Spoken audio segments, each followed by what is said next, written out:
આપણે ફળ, શાકભાજી, પ્રાણી, પક્ષીઓ બધું શીખી ગયા. તો આજે શાકભાજીનું એક એક નામ બોલો. કારેલા, વેરી ગુડ.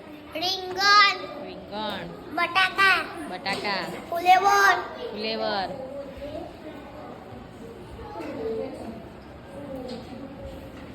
કારેલા, કારેલા, ચોળી, ચોરી, વેરી ગુડ. ડુંગળી, ડુંગળી, વેરી ગુડ.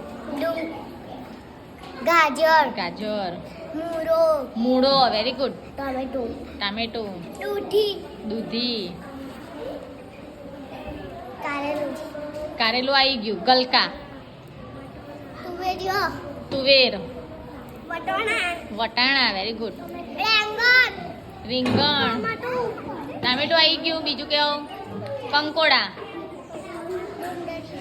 ડુંગળી, ભાજી, મેથીની ભાજી, કાકડી, કાકડી, કંકોડા, કંકોડા પણ આવી ગયા. બીટ, દૂધી, બ્રોકલી, બ્રોકલી, બ્રોકલી, દૂધી, દૂધી, ગાજર,